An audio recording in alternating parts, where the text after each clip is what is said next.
In 1945, I considered myself a very lucky man because I was the announcer on the New Adventures of Sherlock Holmes.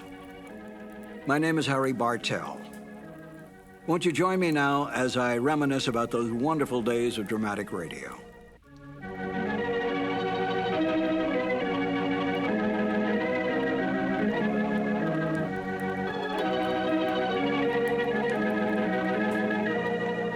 Glenn Hall Taylor was the producer of the show. He was the Young and Rubicam representative, Young and Rubicam being the advertising agency for Petri Wines. And Edna Best, in the season that I was on the show as the announcer, was the director. So that Glenn Hall would provide commercial material and so forth for Edna's use, and then Edna directed the show in the booth. She was the one who made all the line changes, all the timing changes, all the cuts, and so forth. I know that Glenn Hall, I think, directed it one year. I got the Sherlock Holmes show by accident. I came over to CBS Studios on Sunset Boulevard one day to rehearse for another show. And the lobby was loaded with announcers. Practically every announcer in Hollywood was there. I couldn't figure out what was going on, and as a secretary came out with her list and said, George or Sam or whoever, I said, what's going on here? And she said, they're auditioning for a new show. And I said, who's holding the audition? They said, Edna Best. Edna Best was a lovely, lovely lady. I had worked with her on other shows. And I said, if she has a moment, let me sneak into the studio, if you don't mind, just to say hello, and I'll come right back out. She said, I'll ask. So she came out a little later and said, you can go in for just a second. I went in, stepped in front of the microphone, which was set up in the studio, and said, Edna, I came in to say hello. Hello, bye-bye. And I started to leave. And she said, aren't you going to read? And I said, well, no, I hadn't planned to read. She said, well, as long as you're here, read anyway. So she gave me the copy that they were auditioning. And I said, thank you very much. It's been a pleasure to see you again. And I left, never dreaming that I would ever get it. Because there were big name announcers, the Ken Carpenters, the Ken Niles, the Wendell Niles, a whole bunch of them. And sure enough, I got a call, and that's how I wound up on the show, because I happened to be in CBS at that time. Petri Wine brings you Basil Rathbone and Nigel Bruce in the New Adventures of Sherlock Holmes.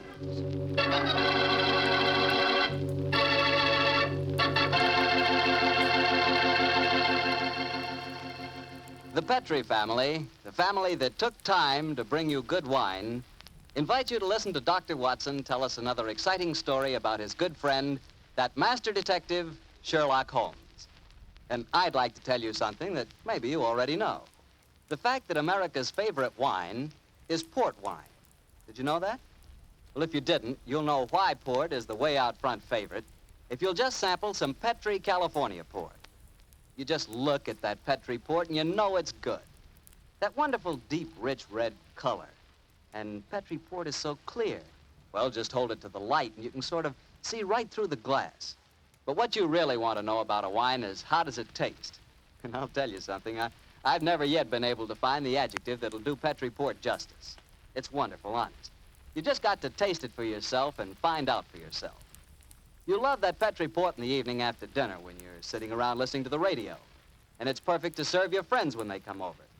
Oh, and you can show that Petri label, too. In fact, you can show it proudly, because the name Petri is the proudest name in the history of American wines.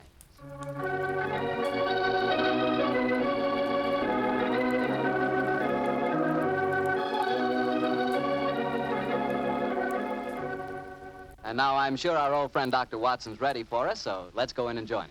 Come in. Good evening, Mr. Bartell. Good evening, Doctor.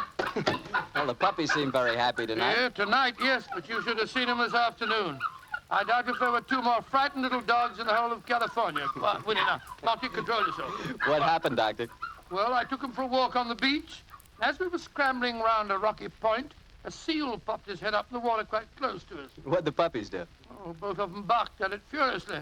And the seal? Blew a few bubbles and then barked right back. I don't know what the world's speed record is for short-legged dogs, but I'm sure they broke it.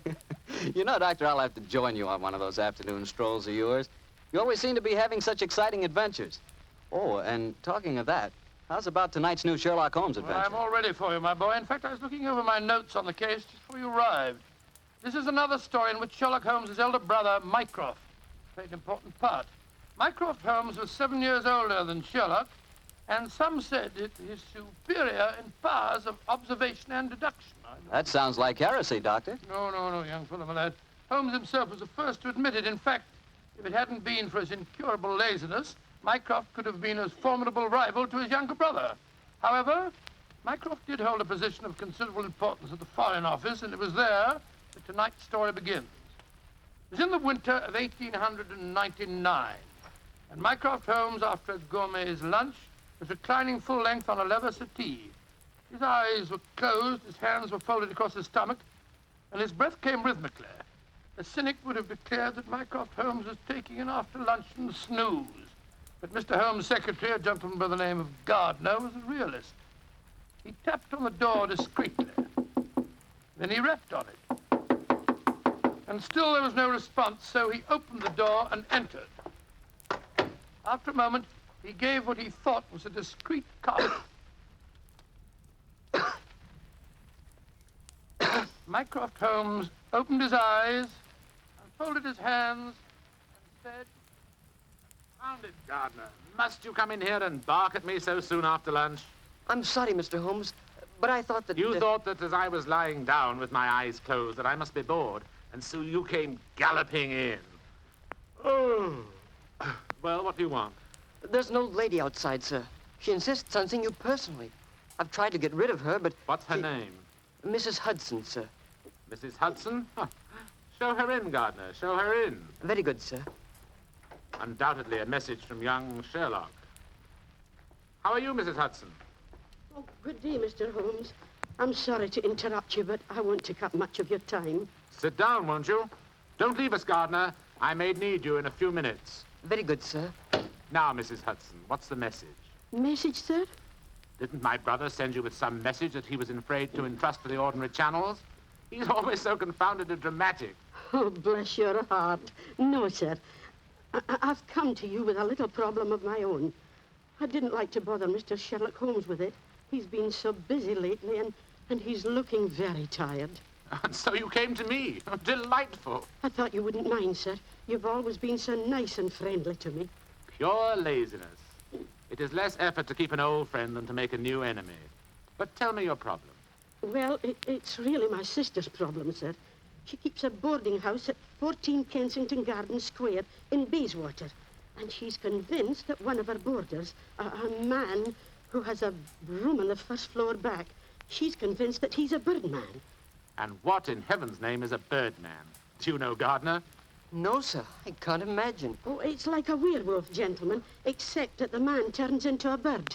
Oh, come now, Mrs. Hudson. Oh, I know it sounds daft, but my sister's in a dreadful state. Of course, I've been with your brother long enough, sir, to know that such things are nonsense. But how can I prove it to her?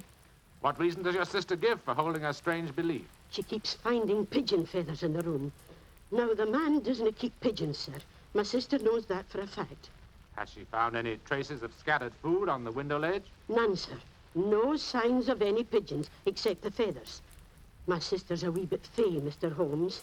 She's the seventh daughter of a seventh daughter, and you know what that means. Just the same, she's not imagining things, sir. She's shown me the feathers herself. Where were they, Mrs. Hudson? Somewhere on the floor by the end of the bedstead, sir. I brought some along with me. Here, sir. And we found some more in the gentleman's cupboard where he keeps his clothes. By George, I wonder What is it, sir? I'll tell you in a moment, Gardner. Mrs. Hudson, this matter will require a little private investigation. You may return to your sister and tell her not to worry. I shall get in touch with you as soon as my inquiries are completed. Good day to you. Good day, sir, and I'm very much obliged to you. Well, Gardner, what do you make of it? An old wives' tale, sir. You're not treating it seriously, are you? Yes, I am.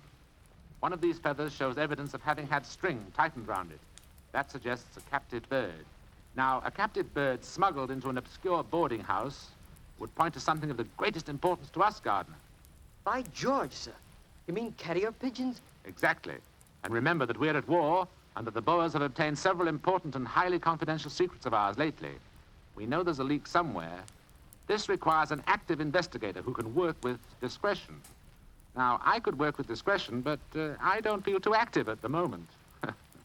Ah, I have it. I want you to write this letter to my brother.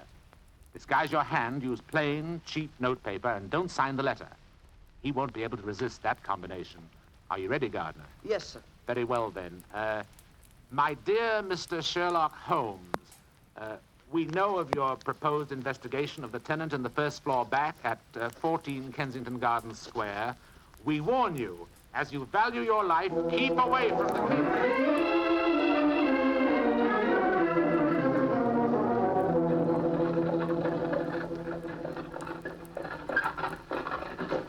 We warn you, as you value your life, to keep away from the case. And that, my dear Watson, is why we are driving towards 14 Kensington Gardens Square, disguised as building inspectors of the London County Council. Well, I must say it's a very challenging letter, Holmes. Unsigned, Yes. I notice.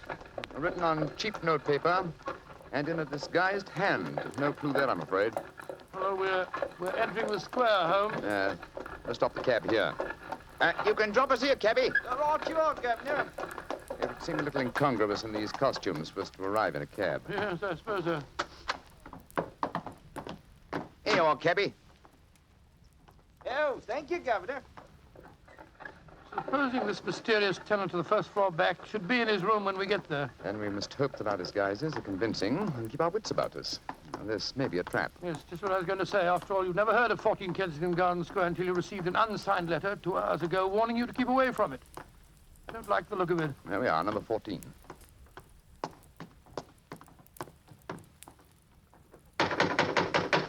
I suggest that you let me do most of the talking. Good Lord, yes. My Cockney accent doesn't compare with yours. Who do you want to see? We're from the London County Council, we are. We've had complaints about a leaky gas jet in the first floor back. Oh, that's Mr. Green's room. He ain't home. Oh, that don't matter, my dear. We'll go up and take a look. Come on, Bertie. Right, you are, Alfie. Want me to show you the way? The missus is out shopping. No, thanks, dearie. Me and Bertie can't get lost, can we, Bertie? No, of course we can't. Of course we can't. Oh, look at him laughing. Come on, Bertie. Oh, I do like to be beside the seaside. Oh, I do like to be beside the sea. Diddly-um-pa-pum-pa-pum, diddly-um-pa-pum-pa-pum. Nice house, Bertie, ain't it? Yes, Alf. Nice as can be, this house. Oh, I do like to be beside the seaside. I do like to be beside us. There we are. First floor back. Better make sure the bloke ain't home. Oh, I do like to be beside No, us. he ain't home, Alfie. Huh? No, well, all right, let's go in.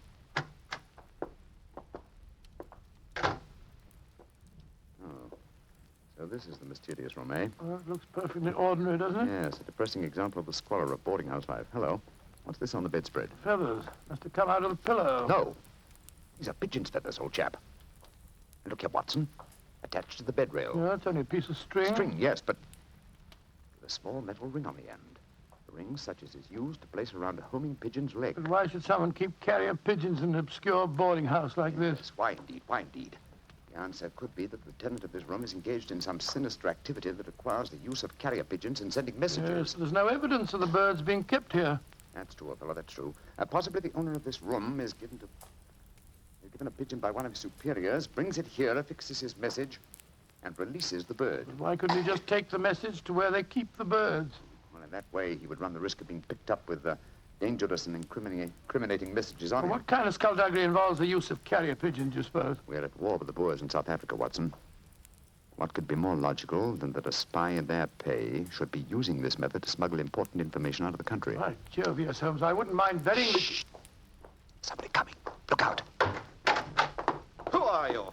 What the devil do you think you're doing in my room? Well, my name's Bertram, and I come here to look at your gas pipes. Don't lie to me. Who are you? It's like I say, Governor, my name's Bertram, and I come from the London County Council. Very well, then. If you won't tell me the truth, perhaps this revolver will make you change your Look mind. here, Governor, look here, Governor. Grab his revolver, Watson. Yes, right. Holmes, where were you? I slipped behind the door as this gentleman opened it. Yeah, me, sir. Your overcoat coat seems extraordinarily well filled with chest, doesn't it? Why not slip it off? Yeah. It's a bit warm in here. Let me alone. So you were right, Holmes. He had a pigeon under his coat. Yes, see if you can catch the bird, will you, old chap? All right, here. Come on, Pigeon. Pigeon, come on, little fella.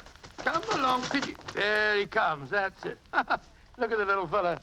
Snuggled up on my arm. Friendly little fellow, isn't he? Yes, Look out, Watson. The gentleman's revolver. He's going after when I get it, I'll... A beautiful uppercut, Holmes.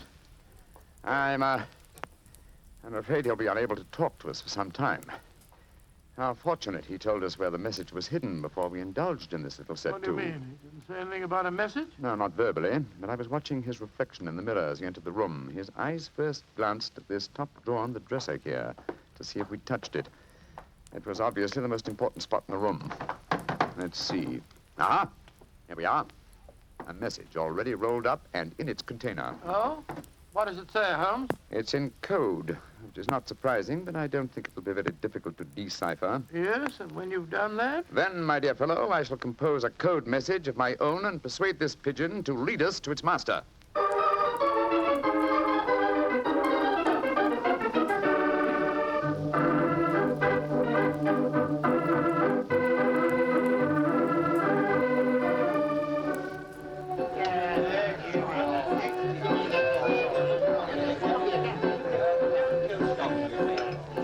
I can see from your puzzled expression, Watson, that you're wondering why I've brought you to Dexter's Music Hall in the Edgware Road. Well, I must confess I'm a little confused, Holmes. First of all, we go to Baker Street and you spend hours poring over some obscure book. Then you write out a message, attach it to a pigeon, and let it loose. Now you bring me here. I hate to question you when you're working, but I should be glad if you'd give me some idea of what's going on. Of course, old chap. At times I must seem confoundedly mysterious, I'm sure. Here's the situation. The obscure book I was studying was a table of ciphers. I was trying to decode the message we found in the room on the first floor Well, back. obviously you succeeded, or we wouldn't be here. Yes, the key word was Louis Botha, the name of the Boer leader. The message was a report on the number of troops now in training at Aldershot. Then you were right. We're mixed up with a ring of enemy agents. Obviously, old chap. So I kept the original message and composed another using the same code and dispatched it by carrier pigeon. Well, what did you say in your message? Meet me tonight, 8 o'clock, table number 3 at Dexter's Music Hall. What made you choose this place as a rendezvous? Well, I happen to know that it's a common meeting place for underworld characters.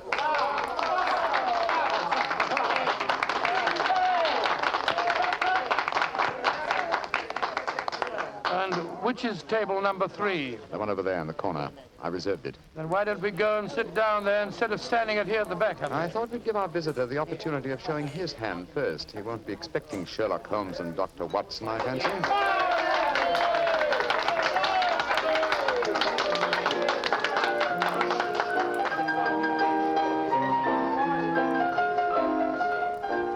Good Lord, look at this woman coming on to sing. You ever see so many feathers? I'm not allowed to have a bow except upon the side. So yesterday he came and took me walking through the ride. Holmes, look. A man just sitting down at table number 3. What's with it? Look. It's Sid Trimble. Sid Trimble, who's he? A dangerous criminal who once worked for the Moriarty gang. We've caught a prize pigeon, Watson. Better have your revolver handy, old chap. Undoubtedly, he'll recognize us. Right you are, Holmes. Come on, then. Cows are in the clover, they've trampled it since morn. Go and drive them, Maggie, to the old. I'm so glad you're able to keep your appointment, sir. Sherlock Holmes. This is a trap. Don't try any tricks. I've got a revolver here, Sid. How'd you like this table in your face? Watson, you didn't shoot him, did you? No, he knocked my hand. The revolver went off. The shot went wild. I swear it did. Yes, of course. Look at the wound. There are no powder burns. The shot was fired from some distance. Holmes, he's dead. Out of the way! Out of the way, please. Now then, what's going on here? Constable, this man has been killed. Yes, and it's easy to see who did it. Well, I didn't do it, Constable, if that's what you're thinking. No? Then why are you standing here with a smoking revolver in your hand? Come on, you're under arrest. But you can't arrest me. I'm Dr. Watson, and this is Mr. Sherlock Holmes. I don't care if you're the King of Siam and the Bishop of London himself. You're under arrest, and I'm taking you both to Scotland Yard.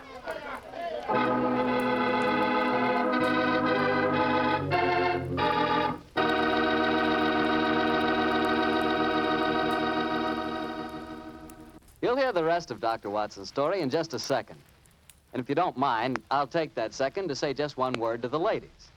And that word is muscatel. Petri California Muscatel. I want you women to know about it because Petri Muscatel is one wine that practically every woman likes. Maybe because it's such a beautiful color, like pale gold.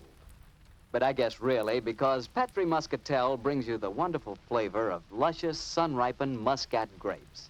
And that's a flavor. Try Petri Muscatel after dinner or any time as a change from Petri port. Have a bottle of each on hand. When you buy Petri wine, don't buy one, buy two. Remember, if it's a Petri wine, you know it's a good wine. Dr. Watson, that was really one for the books. So you got yourself arrested on a murder charge. Yes, Mr. Bartell. It's a very humiliating experience. I was taken off to Scotland Yard in the Black Marat. Just like any common criminal. The wretched constable wouldn't listen to a word that I'd got to say. Well, Sherlock Holmes went with you, of course. Naturally, but as we arrived at Scotland Yard, my mortification was complete, and I found that I was led into the presence of our old friend, Inspector Lestrade. Holmes spoke to him at some length, but I could see from Lestrade's expression that my position was a very serious one. Now I can see what it is, Mr. Holmes. You see, I know you both. But I must say there are lots of them here at the Yard as don't like what they call your high-handed methods. But, Lestrade, personal likes or dislikes have nothing to do with this. No, of course they haven't. This is purely a matter of evidence.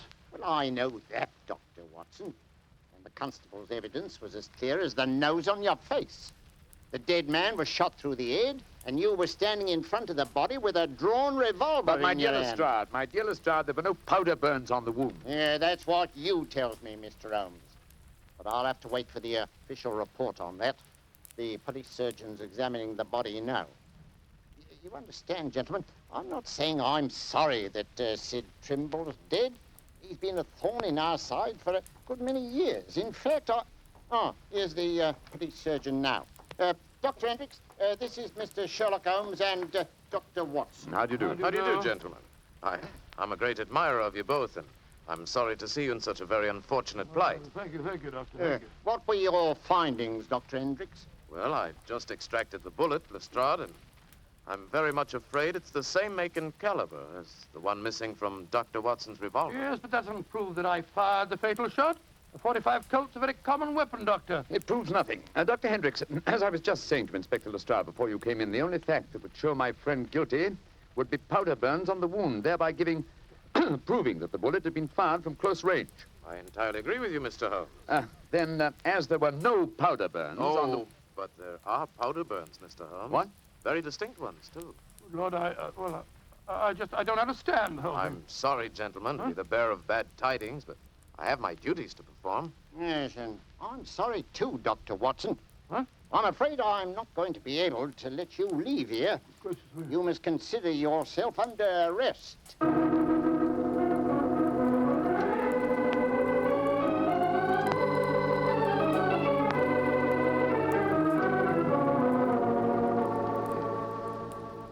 Holmes, I never felt more despondent in my life. Oh, cheer up, old chap. Well, how can I?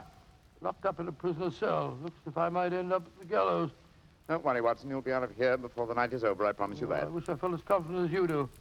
How do you propose to do it? Oh, with the aid of a little hard thinking. Thinking? That won't unlock any cell doors, thinking. But it will, old fellow. It's obvious someone's deliberately trying to incriminate us. Let's try and reconstruct the killing logically. Sid Trimble was a member of an espionage ring. I sent him a false message. After he'd left to keep the appointment, one of his colleagues trailed him to the music hall and killed him before he could betray anything to us. Yes, that's undoubtedly the way it happened. The powder burns, Holmes. How do you account for them? There were none just after the shot was fired. We know that. And yet Dr. Hendricks assures us that there are very distinct powder burns now. May we come in, gentlemen? Yes, of course you can, Dr. Hendricks. Oh, hello, Lestrade. Yes, I thought we'd come and chat with you, Doctor. Well, that's very nice of you, gentlemen. Yeah, not a bit of it, Doctor. You know, it hurts me to see you in here, and that's a fact. And I can't bear to see a fellow medico in such plight without coming in to see what I can do to help Watson. Yeah, you're very quiet, Mr. Holmes. Am I, Lestrade? I was thinking, you see, Watson, old chap. I have it. You have what? The answer. You'll sleep in Baker Street tonight after all. Mr. Holmes, what are you talking The about? murder of Sid Trimble. The incriminating powder burns were obviously faked. Watson and I know that, whether you and Dr. Hendricks believe it or not. The question is, how were they faked? I think I have the answer. Dr. Hendricks. Yes, Mr. Holmes? If a blank cartridge were fired at the wound after death, it would produce powder burns, wouldn't it? Undoubtedly. Yeah, but who could have done that, Mr. Holmes? Ah, that's the point, Lestrade. Who had the opportunity? The constable who brought the body here. True, old chap. Huh? Also, you, Dr. Hendricks. That's perfectly true. Yeah. Well, I had the opportunity too, Mr. Holmes. I spent half an hour in the morgue alone with the body when it first come in. Well, you've narrowed it down to 3 suspects, Holmes. I hope I don't hang before you find the real killer. I found him, Watson. Why, What? who is he, Mr. Pardon? Holmes? The answer is simple, Lestrade. The powder burns were certainly faked by a blank cartridge. Now, if a blank cartridge were fired into a wound, the wadding would have penetrated and distorted the wound. Yes, but supposing the person had removed the wadding from the blank, Mr. Holmes. Its effect would still be quite apparent to the police surgeon who removed the bullet. Am I correct, Dr. Hendricks? Entirely. A surgeon could not fail to identify the marks, Mr. Holmes. Exactly. Therefore, only one person could have fired that blank cartridge without detection. The same person who made the incision necessary to remove the cartridge would also remove all traces of the shot. You yourself, Dr. Hendricks. Dear Holmes, I believe you're right. That's an ingenious theory, Holmes. Surely you're joking. Am I? And how do you account for the pigeon fellow's feathers on the collar of your coat? I'm not... The devil with you, Holmes! Here, come back here. Doctor, constable, don't let Dr. Hendricks get away. Great Scott. Scotland Yard itself harboring an enemy agent. Upon my soul, Holmes, you've done it again. I must say you've got sharp eyes. I didn't see those pigeon feathers on Hendricks' collar. Confidentially, my dear fellow, neither did I, but Hendricks' guilty conscience knew they might be there. It was a shot in the dark, and I had to take it. If you'd spent the night in a prison cell, I should never have heard the end of it, I'm sure. Never.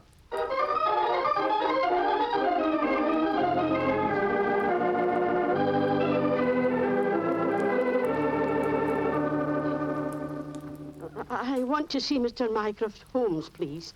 Follow me, Mrs. Hudson. He's expecting you. Aye, sir. Ah, there you are, Mrs. Hudson. Come and sit down. Oh, thank you, sir. I got your message and came over right away. In the first place, Mrs. Hudson, you may tell your sister that she needn't worry any more. I'm sure she'll find no more pigeon feathers in her room on the first floor back. No, sir, thank you. But she knows the fact, because the birdman left her yesterday for good. Some strange men came and took him away, and today she's let the room to a nice young commercial traveller. I'm really sorry to have bothered you with her troubles, sir. I'm very glad you did, Mrs. Hudson. Thanks to your information, an enemy espionage ring has been broken, and the British government is deeply grateful to you. You're always one for a joke, aren't you, Mr. Holmes? Well, I'm glad you're not angry with me. I'll be going now, sir. Just one more favor I'll ask before I go, though. Anything, Mrs. Hudson. What is it? Please don't tell your brother about this, sir. He'd be so angry with me for wasting your time.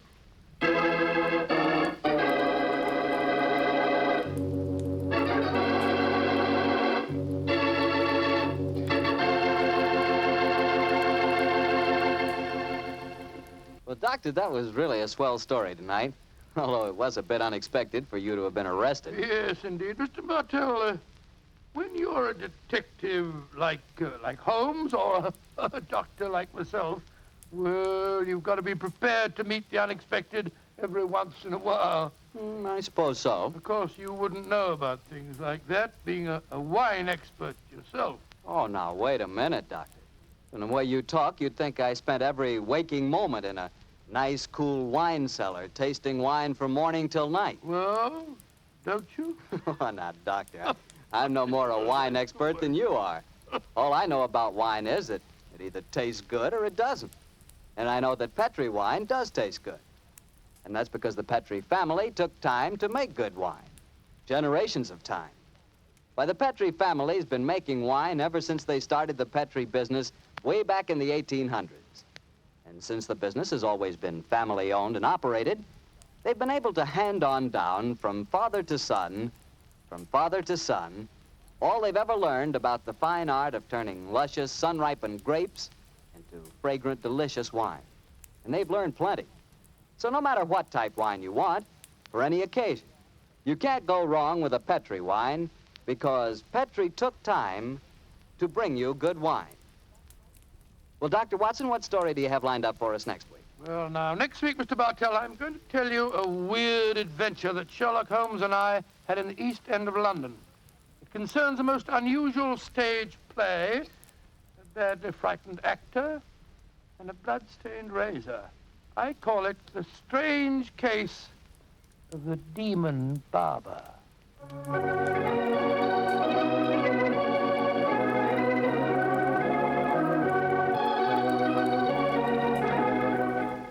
Tonight's Sherlock Holmes adventure was written by Dennis Green and Anthony Boucher and was suggested by an incident in the Sir Arthur Conan Doyle story, The Greek Interpreter. Music is by Dean Fossler. Mr. Rathbone appears through the courtesy of Metro-Goldwyn-Mayer, and Mr. Bruce through the courtesy of Universal Pictures, where they are now starring in the Sherlock Holmes series.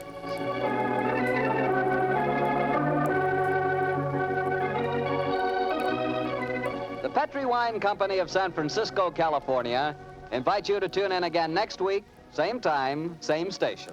Sherlock Holmes comes to you from our Hollywood studios. This is Harry Bartell saying goodnight for the Petri family.